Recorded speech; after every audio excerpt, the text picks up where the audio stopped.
The stage was bright, the audience was buzzing, and the cameras had just gone live for the special political edition of The View. The panel of hosts sat in their usual positions, but tension was thick before the first question had even been asked. Denzel Washington, the acclaimed actor known not just for his films but for his deeply held convictions and calm demeanor, had been invited as a guest. The topic? Politics in Hollywood, and whether celebrities had a responsibility to speak up or stay quiet. Whoopi Goldberg opened the segment with a welcoming smile, but it didn't take long before the atmosphere shifted. She leaned in, voice sharp, eyes narrowed. "Denzel, I gotta ask," Whoopi said, barely masking her edge, "do you actually believe silence is power? Or are you just afraid of picking a side?" The audience let out a collective murmur, not loud, but audible. Denzel didn't flinch. He blinked slowly, folded his hands in front of him, and looked at Whoopi as if she were the only person in the room. But before he replied, Whoopi added, "Because when folks with your platform say nothing, it sounds a lot like cowardice." The studio went silent. Even the producers behind the cameras froze. All eyes turned to Denzel, waiting. For a moment, Denzel just stared at Whoopi. Not in anger, but with a stillness that made the entire studio feel colder than the air conditioning ever could. He finally leaned forward, clasped his hands on the table, and said in a quiet, deliberate tone, "Whoopi, you've known me a long time. You know I don't raise my voice unless the building's on fire." The audience chuckled nervously, a brief release from the tension. But his expression didn't change. "See, I don't jump every time someone tosses gasoline on a debate and lights a match for ratings." Whoopi's smirk faded. Denzel continued, "There's a difference between silence and calculation. I speak when I've thought. And I act when I'm ready to do more than just trend." The words hit hard, not loud, but heavy. Joy Behar shifted in her seat. Sunny Hostin looked from Whoopi to Denzel, unsure whether to intervene. The control room could be heard faintly in the background, whispering, "Let it play. Don't cut. Don't cut." But Whoopi wasn't done yet. Her pride wouldn't let her sit silent. She leaned forward. "So what, you're better than the rest of us who speak out? You think playing it cool means you're more moral?" Denzel's expression didn't change. But his next words would stop the entire conversation cold. Denzel exhaled slowly, then looked Whoopi directly in the eyes, not as a challenger, but as a man who had nothing to prove. "No," he said calmly. "I don't think I'm better. I just know when not to let my emotions write checks my integrity can't cash." A gasp rippled through the audience. One woman in the back audibly whispered, "Whoa." Whoopi's posture stiffened, but Denzel didn't pause. "You want heat, Whoopi? I could give it to you. But that wouldn't serve truth, it'd serve drama. And I've been in enough scripts to know when someone's looking for a scene." A few of the crew exchanged wide-eyed glances. He adjusted his cuff, never breaking eye contact. "I didn't come here to grandstand. I came here to remind people that doing the right thing doesn't always mean doing it loud." Whoopi opened her mouth, then closed it again. Her usual fire, briefly extinguished. She wasn't used to being checked this way. And certainly not on her own stage. Joy Behar, in a rare moment of awareness, tried to shift the energy. "Well, okay then," she laughed nervously. "Let's, maybe pivot to the next segment," but Denzel raised one hand gently. "Let her respond," he said. "I'm listening." Now it wasn't just the studio that was frozen, it was the nation watching live. Whoopi sat still for a beat, her fingers drumming lightly on the table. Her eyes stayed on Denzel's, the usual fire flickering beneath her composed exterior. She cleared her throat and spoke, low but firm, "You talk about scripts, Denzel, but this ain't a movie. This is real life. People out there are struggling. Dying. And when folks like you stay neutral, it sends a message whether you like it or not." Denzel nodded slowly, respectfully, but didn't speak yet. Whoopi leaned in further, her voice rising just enough to edge the air. You say silence is strategy. But to a kid watching his world fall apart, that silence sounds like betrayal. And I don't care how calm or calculated you are, if you're not standing up when it counts, then what are you even doing here? The audience gave a cautious clap, divided, unsure. Denzel didn't react. He just let the silence hang there. 1 second. 2. 3. Then, softly, "You're right about one thing," he said. "This isn't a movie. But in real life, if every person yells at once, all you get is noise." He turned to the camera. Sometimes the strongest voice in the room is the one that waits, watches, and strikes when it matters most. Then he turned back to Whoopi. "And I don't have to prove my fight to anyone. Not even you." Whoopi opened her mouth, but this time, the words didn't come. The silence that followed Denzel's last words was different. He hadn't raised his voice. He hadn't moved from his seat. But the weight of what he said landed like a gavel in a courtroom. Joy glanced toward the producer's table, unsure if she should cut to commercial.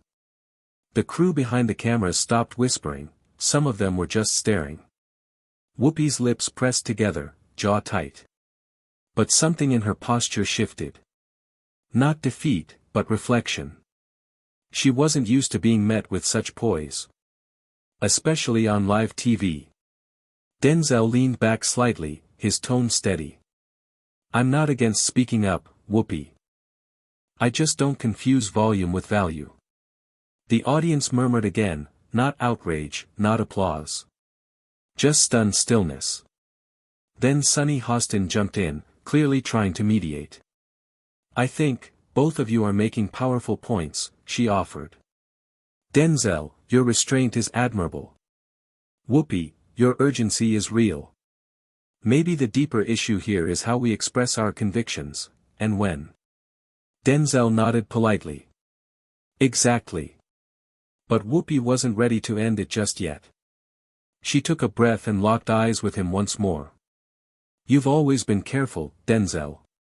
That's fine. But sometimes, careful is how we lose the moment." And with that, she leaned back in her chair. Denzel looked at her, long and thoughtful. "And sometimes," he replied, "careful is how we keep the moment from destroying everything." The entire studio went dead quiet. Again. The camera cut to a close-up of Denzel, his face calm, but his eyes were sharp, unblinking. The energy in the studio had changed. No longer just tension, it was reverence. The kind that settles over a room when people realize they're witnessing something they'll talk about for years. Whoopi broke the silence with a soft chuckle. Not sarcastic. Almost, grudgingly impressed. "You really don't miss a beat, do you?" Denzel gave a slight smile, not arrogant, but resolute. "I've missed plenty, Whoopi. I just don't let emotion play the drums." A ripple of laughter spread across the audience, the kind that broke the ice without weakening the moment. Joy leaned over the table, finally sensing the storm had passed. Okay, that was deep. I think we all need a commercial and a cup of tea." But before the show could break, Denzel added one final remark, quiet, directed more to the viewers at home than the panel. "In a world of noise, sometimes the calmest person in the room is the one actually listening." He folded his hands again and sat back. The studio was frozen, not from anger, not from scandal, but from the sheer gravity of what had just unfolded. It wasn't a fight. It was a masterclass. And America was watching.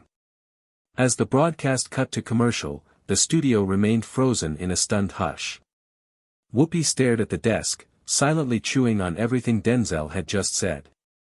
Joy turned to Sunny with wide eyes. Even the camera crew clapped, not for drama, but for dignity. But the real explosion happened off stage. Within minutes, social media lit up like wildfire. Hashtag Denzel silences the view, hashtag Whoopi vs. Washington, hashtag calm kills noise. Clips of the exchange circulated on every platform, TikTok, Twitter, YouTube, each gaining millions of views before the show even returned from break. Some viewers praised Denzel's control. That man just taught a masterclass in grace under fire. No yelling. No insults. Just truth. Others defended Whoopi's fire. She's right. Silence isn't always noble, sometimes it's avoidance. She asked the question people were thinking. News anchors picked it up before the hour was over. Conservative networks spun it one way. Liberal panels framed it another. But everyone agreed on one thing: Denzel Washington didn't just respond. He froze the room with truth. Meanwhile, backstage after the segment, producers scrambled, unsure whether to downplay the moment, or replay it all over again. And as Whoopi exited to her dressing room, she stopped just before the door, turned to one of the producers, and said, "He got me. Damn it, he got me." Backstage, the atmosphere was charged, not with anger, but with awe. Denzel stood quietly near the exit, chatting with one of the crew members. He wasn't gloating. No celebration. Just the same calm presence that had owned the stage. A junior producer approached him nervously. "Mr. Washington, that was, people are calling it historic already." Denzel gave a small nod. "I didn't come here for history," he said. "I came here for honesty." Meanwhile, just a few doors down, Whoopi sat alone in her dressing room, the lights above her mirror casting a soft glow across her face. Her arms were crossed, not in anger, but in thought. She replayed his words in her head. "Don't let emotions write checks your integrity can't cash." Sometimes the calmest person in the room is the one actually listening. She picked up her phone, scrolled through the trending posts, and sighed. There were a few calling her out, but far more were struck by the gravity of the moment as a whole. After a minute, she stood up, adjusted her glasses, and walked down the hallway. She found Denzel just as he was about to leave. For a second, neither of them said anything. Then Whoopi extended her hand. "You got me good out there," she said quietly. Denzel took her hand. "You asked a real question. You deserved a real answer." There was no animosity. Just mutual recognition. Two veterans of their crafts, both shaped by fire, both unafraid to challenge and be challenged. As they stood there, the next show taping was about to begin. The crew was still buzzing, talking in hushed tones about what they'd just witnessed. But Whoopi and Denzel? They were already walking away from the noise. As the day unfolded, Denzel and Whoopi's exchange began taking on a life of its own. News outlets aired the segment on repeat. Commentators dissected every line, every pause, every glance. Morning shows, podcasts, and late-night hosts all chimed in. But beneath the headlines and hashtags, something deeper was happening. People were listening. In barbershops, college dorms, family kitchens, and boardrooms, the debate spread. Was silence a form of strength? Or a shield from accountability? A clip of Denzel's final line, "In a world of noise, sometimes the calmest person in the room is the one actually listening," went viral. It was quoted by pastors, educators, and even a few politicians. Meanwhile, Whoopi released a short statement through her team: "We don't always agree. But the point of real conversation is to face disagreement without fear. I respect Denzel. And I respect what happened on that stage. It only added fuel to the fire, the good kind." For the first time in a long while, a national conversation wasn't driven by rage, but by reflection. Later that evening, Denzel posted a single message to his social media: "Speaking calmly doesn't mean speaking softly. Stay grounded. Stay real. No hashtags. No photos. Just words." And it was enough to send the internet into another spiral. By the end of the week, the exchange between Whoopi and Denzel was being referred to in classrooms and Sunday sermons alike. Journalists called it the calmest confrontation in television history. Commentators praised it for breaking the usual cycle of televised shouting matches. But to those who were really paying attention, it had done something more meaningful. It reminded the country what dialogue could look like when pride stepped aside and truth stepped in. At an event a few days later, Denzel was asked if he would ever return to The View. He smiled slightly. Only if they promised to keep it live. The crowd laughed, but beneath the humor was a challenge, not to stir controversy, but to keep conversations real. To let tension breathe without turning it into bloodsport. As for Whoopi, she didn't apologize, nor did she need to. She did something rarer. She mentioned Denzel again on air the following week, this time with something in her voice that hadn't been there before: respect. He didn't yell. He didn't fold. He didn't preach. And maybe, we need more of that. The studio audience applauded. And this time, it wasn't awkward or uncertain, it was earned. For millions watching, it wasn't just a viral moment. It was a blueprint. And in a culture drowning in noise, one icy reply reminded a nation that strength doesn't always roar, sometimes, it just sits still, and speaks when it truly matters. Weeks passed, but the impact of that brief, electric exchange between Whoopi Goldberg and Denzel Washington didn't fade, it deepened. Universities began using it in communication and ethics courses, analyzing how two public figures navigated disagreement without descending into chaos. Editorials praised it as a rare instance of televised civility. Even Congress referenced it, a senator quoting Denzel's line during a floor speech about restraint in leadership. A documentary filmmaker announced a short film titled Frozen Studio, When Stillness Spoke Louder, chronicling the cultural aftermath of the moment. Clips of the confrontation were now part of a larger conversation about tone, timing, and public responsibility. Backstage sources from The View confirmed that since the broadcast, guests had taken a more serious tone, knowing now that viral didn't always mean loud. Even Whoopi, known for her sharp tongue, seemed more measured, thoughtful. Not silenced, but sharpened. And Denzel? He went back to what he always did, choosing his roles, choosing his words, carefully. But in one quiet interview months later, he was asked if he knew, in the moment, that what he said would become a national lightning bolt. He paused, then smiled. "No," he said. "I just knew I was talking to another grown adult. And I owed her, and the audience, my truth. Calm doesn't mean passive. And truth doesn't always shout." The interviewer nodded slowly. And just like on that unforgettable day, Denzel didn't need to say more. The silence, once again, said everything. Months later, the clip was still circulating, not out of scandal, but because people kept returning to it. Not to argue, but to learn. It was no longer just the moment Whoopi snapped or Denzel's icy reply.